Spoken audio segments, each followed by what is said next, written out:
Welcome to Formnext. My name is Bruno Romero. I'm the manager of the application engineers team in Europe, and I would like to introduce you the Hexia One, developed by the Elisava Racing Team.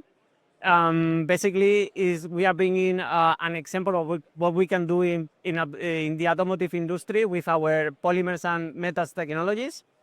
Basically, what we can see here at the back is a prototype of a system of a motorbike that have been designed by the Elisava, let's say, students.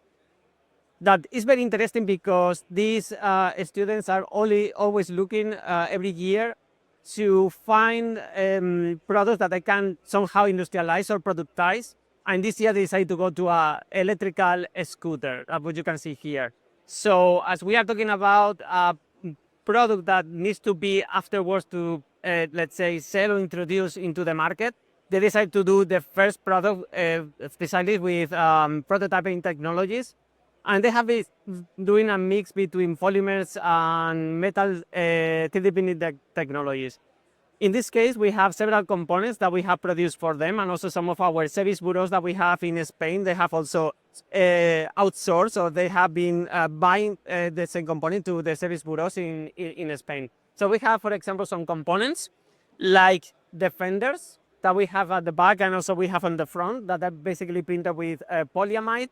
We have some large components as well, 3D printed with polyamide that are basically at the front. We know from the students that they have been also utilizing metal technologies to produce components like the heat exchangers. We have many other components in the interior of the motorbike, basically the components that are close to the batteries, also produced with polyamide. And then we have also produced several components for them, like gaskets and these rests put that you can see on here that are basically printed with TPU materials. So they have been combining both metals and polymers, and in polymers they are basically combining as well rigid and elastomer materials. As I said, this is a very good example of what we can do in the automotive industry. Here is a prototype, but we have plenty of users that basically are 3D printing not only prototypes, that they are also using bridge production. They are basically combining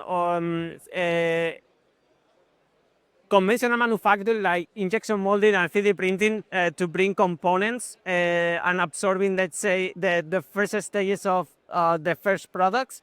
And also we have customers that are basically also producing serial production components in the automotive. We have plenty of customers like Renault, like Ford, General Motors, that are producing hundreds, even thousands of parts per year with polyamides or also TPU. So happy to have you here if you want to come to visit us in Formnext. If not, we have our basically R&D facilities in Barcelona, in Sant Cugat. So you are invited to come there and discover yourselves all that we can do basically in this industry.